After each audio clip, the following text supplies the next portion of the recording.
بسم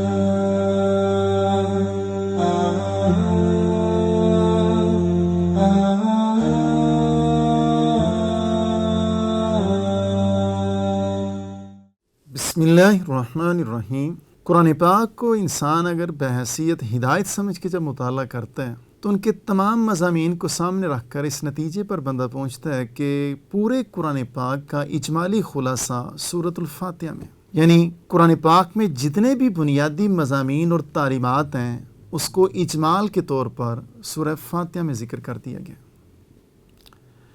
اور پورے قرآن پاک کا تفصیلی خلاصہ سورۃ البقرہ میں ہے، یعنی اسلام کی جتنی بھی بنیادی تعلیمات ہیں وہ سورۃ البقرہ میں ہیں۔ مثلا توحید، رسالت، قیامت، انفاق فی سبیل اللہ، قتال فی سبیل اللہ، نماز، روزہ، حج، زکوٰۃ۔ اگر معاملات کو دیکھا جائے تو نکاح، طلاق، عدت، رضاعت، حتیٰ کہ اگر خدا نخواستہ کوئی آدمی دوسرے کو قتل کر دیتا ہے تو قصاص کے اعتبار سے شریعت نے ہماری کیا رہنمائی کی ہے، قسم، کفارہ قسم، حتیٰ کہ تجارت کیسے کرنی ہے اور معاملات آپس میں کیسے کرنی ہے، دستاویز اور تحریر کیسے لکھنی ہے، پوری شریعت جو ہے نا اس کا تفصیلی خلاصہ سورۃ البقرہ میں ہے۔ باقی 112 صورتوں میں کیا ہوتا ہے کہ یہ جو تعلیمات ہیں، مثلا توحید، رسالت، قیامت، انفاق فی سبیل اللہ، قتال فی سبیل اللہ، نماز، روزہ، حج، زکوٰۃ، نکاح، عدت، طلاق، رضاعت، قسم، کفارہ قسم، قصاص اور تجارت کے طریقہ کیا ہے، تو اگلی صورتوں میں کیا ہوتا ہے، یہاں سے ایک مسئلہ لیا جائے گا، مثلا توحید یا رسالت، تو اگلی صورت میں اس کو بیان کر دیا جائے گا۔ کسی صورت میں نماز کو شروع کر دیا جائے گا، کسی صورت میں یہاں سے طلاق کو اٹھایا جائے گا، آگے ایک صورت کا موضوع بنا دیا جائے گا۔ اب یہ جو قرآن پاک کی سب سے لمبی صورت ہے، غالباً 286 آیات پر محیط ہے، تو جب بالکل آخری مراحل پر پہنچتی ہے تو آخر میں ایک آیت آتی ہے، گویا کہ وہ پوری سورہ بقرہ جو کہ پوری شریعت کا تفصیلی خلاصہ ہے، اس سورہ بقرہ کو خلاصہ اس آخری تقریباً آیت میں آ رہا ہے۔ اس میں اسلام کی بنیادی 5 تعلیمات کا تذکرہ کیا جو کہ بنیادی عقائد ہیں کہ جن کے ماننے پر اور نہ ماننے پر اسلام اور کفر کا مدار ہے۔ اگر وہ انسان بنیادی 5 عقائد کو مان لیتا ہے تو وہ مسلمان ہے، اور اگر خدا نخواستہ اس سے انحراف کرتا ہے، ان میں سے کسی ایک کا انکار کرتا ہے تو وہ مسلمان نہیں ہوگا۔ تو آخر میں تذکرہ آتا ہے، سب سے پہلے پیغمبر علیہ الصلوۃ والسلام کی حیثیت اور ان کی شخصیت کو اجاگر کیا جاتا ہے کہ جو تعلیمات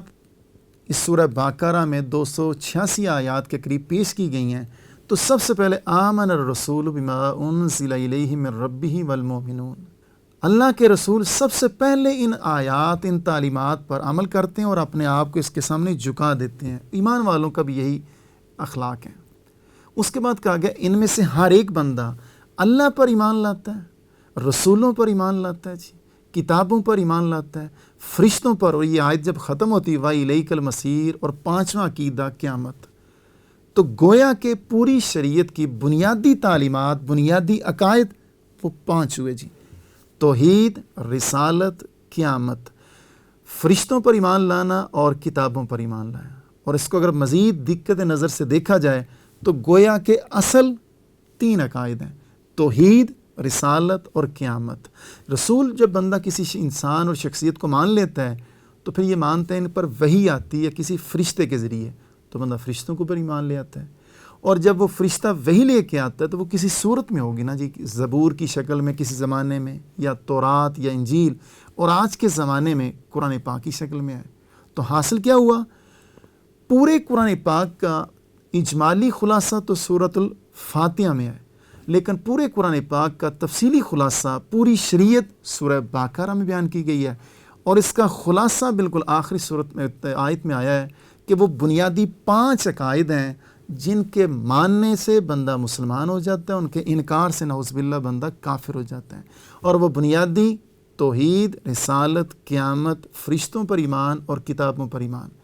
اور اس کا بھی مزید اگر خلاصہ کیا جائے تو بنیادی 3 عقائد ہیں، توحید، رسالت اور قیامت۔ رسالت کے ضمن میں فرشتوں پر ایمان آ جاتا ہے اور کتابوں پر ایمان آ جاتا ہے۔ اور یہ جو قرآن پاک نے تعلیم دی ہے کہ یہ بنیادی 3 عقائد ہیں، توحید، رسالت اور قیامت، یہ صرف قرآن پاک حضرت محمد صلی اللہ علیہ وسلم نے نہیں بیان کی، بلکہ جب سے اللہ تعالیٰ نے اس کائنات کو قائم کیا اور جتنے بھی رسول آئے ہیں انہوں نے یہی 3 بنیادی تعلیمات کی طرف دعوت دی ہے۔ ہاں ایک فرق ہو سکتا ہے، ہر زمانے کے اعتبار سے رسول کے مخاطبین کی اور رسول کی جو زبان ہوگی، زبان تبدیل ہوگی، اسالیب تبدیل ہوں گے، ان 3 تعلیمات کو بیان کرنے کا جو طریقہ ہوگا وہ کچھ اور ہوگا، لیکن ہیں بنیادی یہی تعلیمات۔ اللہ تعالیٰ مجھے بھی توفیق دے، آپ کو عملی زندگی میں ہم ان بنیادی 5 جو تعلیمات عقائد ہیں ان کو اہمیت دیں اور قرآن پاک کے مطابق ان 5 عقائد کو ہم مانیں۔ اللہ تعالیٰ عملی زندگی میں مجھے اور آپ کو توفیق دے، ہم ان تعلیمات کو اہمیت دیں جی۔